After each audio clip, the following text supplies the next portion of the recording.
그리고 또다시 사냥을 한다. 수달은 한 번에 자신의 몸무게의 15% 정도에 달하는 양을 먹어치운다.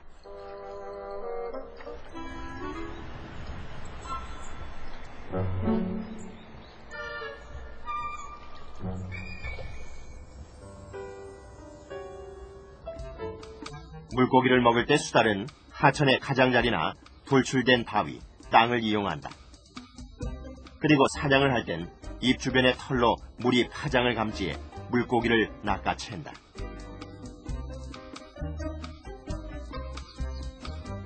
하지만 섬진강에선 사냥법을 고민할 필요는 없어 보였다. 한낮 내내 포식을 즐겨도 섬진강엔 물고기가 넘쳐난다.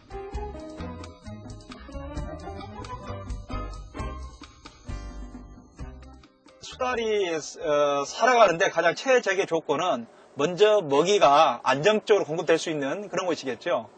둘째로는 자기들에게 위험 요소가 사람이 됐던 또 어떤 그 인위적인 어떤 설치물이 됐던 이런 것이 좀 없는 것이 좀 조건이 될 것 같고요.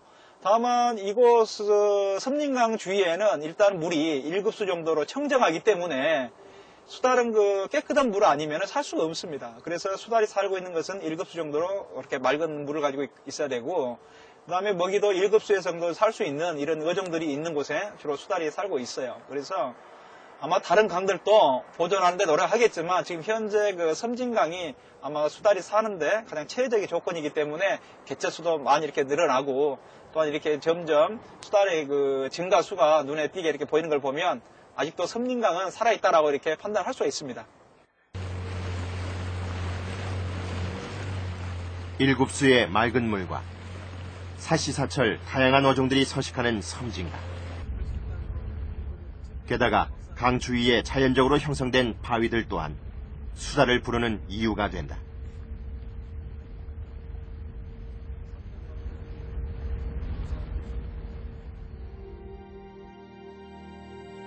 다음 날 다시 찾은 섬진강 하류에선 수달 2마리가 나타났다. 녀석들은 여전히 만찬 중이다.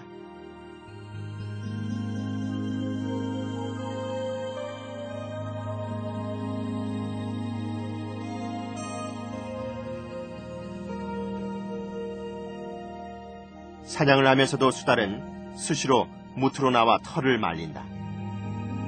육상동물에서 수중동물로 진화된 수달은 체온을 37도씨로 유지해야 살 수 있다. 바위 위로 나왔을 때 빠뜨리지 않는 또 한 가지는 배설. 수달은 자신의 영역임을 표시하기 위해 수시로 배설을 한다.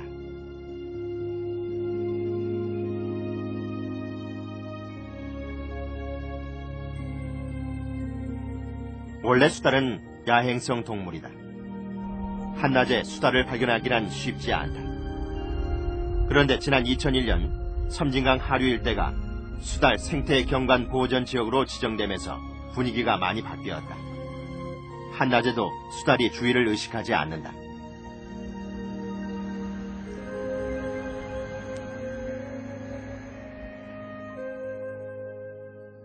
수달 생태 경관 보전 지역이 지정된 그 초창기에는 많은 사람들이 그 인식이 잘 안 돼가지고 이쪽 지역 안에 그 낚시를 한다든가 이런 그 불법 행위를 했기 때문에 수달들이 그 사람이 없는 저녁 시간을 주로 이용해가지고 이렇게 그 자주 활동을 했는데, 지금 최근에는 그 인위적인 간섭이 전혀 없이 배제되기 때문에 주로 오전 시간하고 오후 한 4시 정도까지 매일 이렇게 그 활동하고 있어요. 그래서 꼭 야행성 동물이라고 우리가 생각했었는데 최근 모니터링 결과 주간에 더 많은 활동 시간을 가진 것을 저희들이 지금 목격하고 이렇게 지금 하고 있는 겁니다.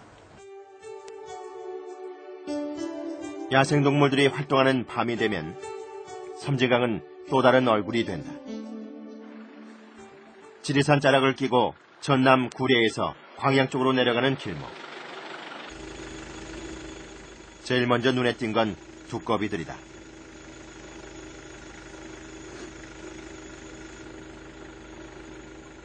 앞을 다투어 어디론가 향하는 녀석들.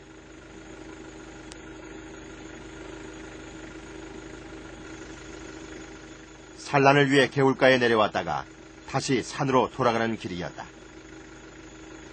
산으로 가자면 어쩔 수 없이 도로를 지나야 한다.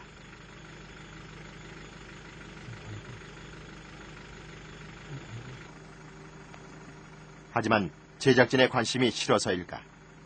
길을 가던 두꺼비가 걸음을 멈춰버렸다. 다른 녀석은 아예 등을 돌렸다. 두꺼비에겐 집으로 가는 길이 멀기만 하다.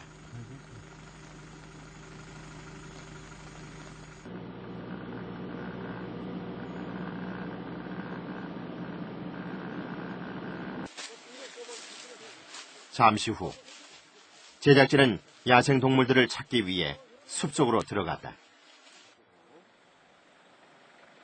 강가에서 봤던 흔적대로라면 분명 어딘가에 야생동물들이 있을 것이다.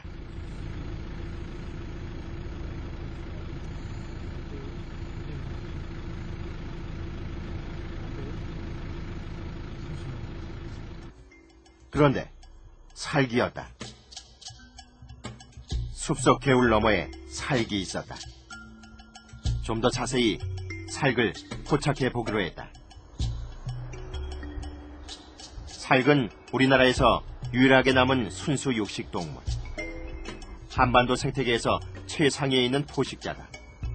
하지만 살에게도 겨울은 시련의 계절이다.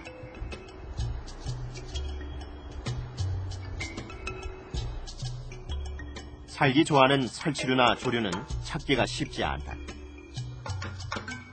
하지만 먹을 것을 찾지 못한 개울가에서 살은 더 이상 시간을 지체하지 않았다.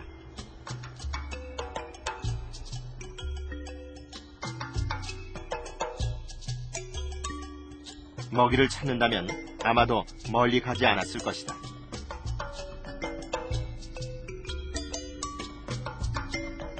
그런 생각으로 주위를 관찰하던 중 너구리를 발견했다. 너구리는 주로 살개 뒤를 쫓아다닌다. 사냥 능력이 부족해 살기 먹다 버린 음식을 먹어 치우려는 것이다.